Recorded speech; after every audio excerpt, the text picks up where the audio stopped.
नमस्कार दोस्तों। अभी जो अमेरिका ने भारत पर कुल मिला करके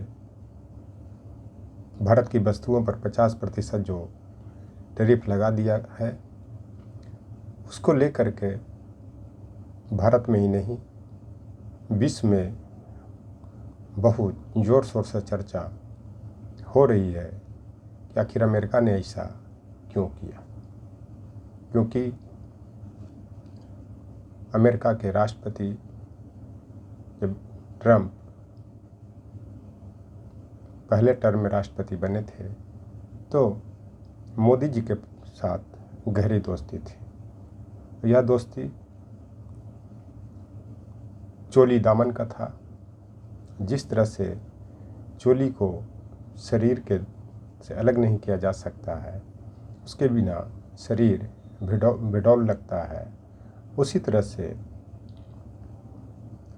ट्रंप के बिना मोदी जी के बिना बेकार था। मोदी जी का जीवन ट्रंप के बिना बेकार लगता था, क्योंकि ट्रंप ने अमेरिका में मोदी जी के स्वागत के लिए हाउडी मोदी का आयोजन किया था। तो मोदी जी ने भारत में अमेरिका के लिए नमस्ते भारत का भी आयोजन करवाया था और इस पर करोड़ों डॉलर खर्च हुआ था। लेकिन ऐसी क्या सिचुएशन बन गई कि मोदी जी और ट्रंप के रिश्ते बिगड़े। बहुत लोग यह कह रहे हैं कि रूस यूक्रेन के युद्ध में उलझा हुआ है और भारत अमेरिका के मना करने पर भी रूस से तेल खरीद रहा है, इसलिए ट्रंप ने ऐसा किया। लेकिन सच्चाई कुछ और है। इस सच्चाई को लोग बता नहीं पा रहे हैं। इस सच्चाई का मैं बता रहा हूँ, उस पर विचार करने की ज़रूरत है। कि पहली चीज़ कि जब अमेरिका में इलेक्शन हो रहा था, अभी 2023 से प्रचार प्रसार चल रहा था, जिसमें मोदी जी को मिलने का जो कार्यक्रम था वो ट्रंप के साथ भी था और कमला हैरिस के भी था। बहुत लोग कहते हैं कि मोदी जी कमला हैरिस से मिले लेकिन ट्रंप से नहीं मिले, क्योंकि कमला हैरिस भारतीय मूल के तमिलनाडु के उनके वंशज माता रहने वाली थी। इस आधार पर मोदी जी कमला हैरिस से मिलना पसंद किए लेकिन ट्रंप से नहीं मिले। और मोदी जी को यह भी लग रहा था कि ट्रंप जीतेंगे नहीं, कमला हैरिस जीतेंगे। तो हर कोई धारा के साथ चलना पसंद करता है, धारा के विपरीत चलना पसंद नहीं करता। लेकिन बहुत लोगों का यह भी कहना है कि मोदी जी न कमला हैरिस से मिले न ट्रंप से मिले। और सच्चाई क्या है यह तो मैं नहीं कहूँगा। फिर जो यहाँ पे जो पहले पुलवामा में अटैक हुआ, उसके बाद जम्मू कश्मीर में मध्यस्थता की बात आई, तो ट्रंप ने कहा कि मोदी जी और उस समय के पाकिस्तान के जो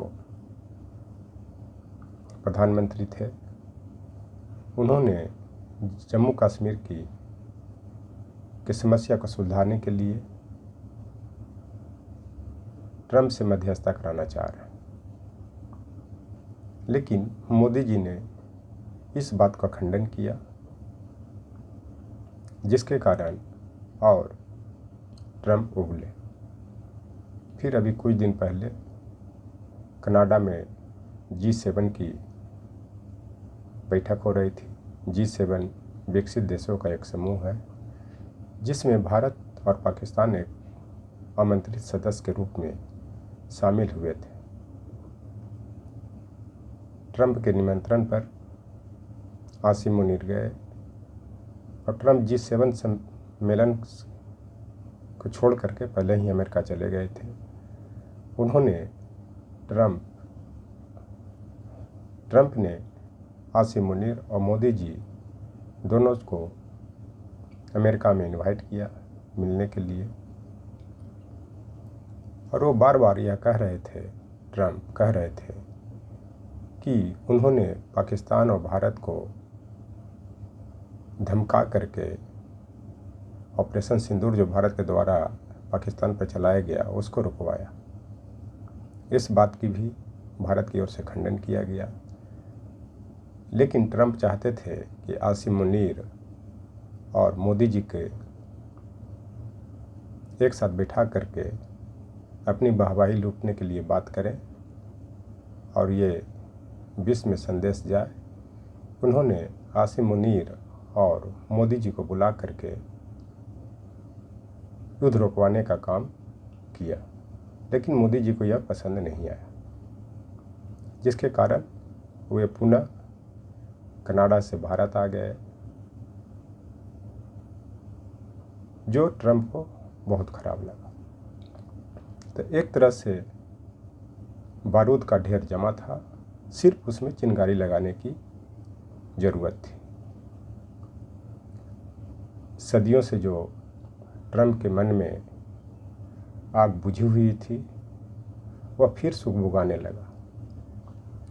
मोदी जी की जो बातचीत, रहन सहन करनी, उनको निमंत्रण को न स्वीकारने के कारण, तो दिनकर ने भी, रामधारी सिंह दिनकर ने भी कुरुक्षेत्र में कविता में कुछ पंक्तियाँ लिखी हैं कि सदियों से ठंडी बुझी राग सुगुगा उठी, मिट्टी सोने की ताज पहनकर इठलाती है, दोहरा समय के रथ का घर घर नाद सुनो, सिंहासन खाली करो जनता आती। यह कविता ब्रिटिश काल में अंग्रेजों के लिए लिखा गया था, लेकिन आज के संदर्भ में देखा जाए तो जो ट्रंप में जो सदियों से जो ठंडापन पड़ा हुआ था वो फिर चिंगारी मोदी जी के खिलाफ उबल पड़ी। उसके बाद वो जब राष्ट्रपति बने, जब सोने का ताज उनको मिला तो इतराने लगे।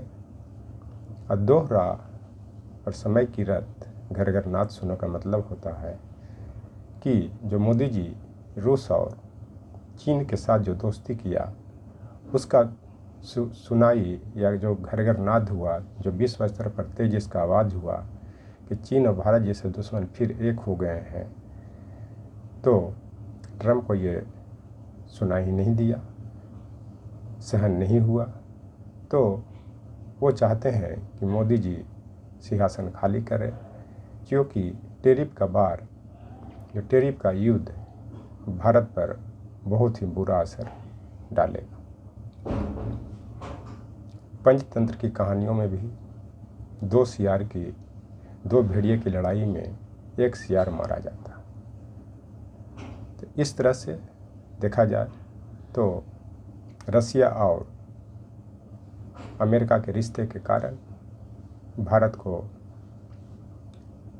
बहुत नुकसान पहुंचाने की कोशिश ट्रंप कर रहे हैं, और इसकी भरपाई कैसे की जाएगी यह तो देश के प्रधानमंत्री ही बताएंगे, क्योंकि ऐसा अनुमान लगाया जा रहा है कि भारत को 42 अरब डॉलर का व्यापार का नुकसान होने वाला, जबकि चीन का जो सामान है वो बहुत घटिया तरह की होती है। जो कोविड काल में जो भी उसने मास्क या इंस्ट्रूमेंट दिया था वो सब नकली था। अब भारत से फिर पुनः उसे वापस जाना पड़ा था।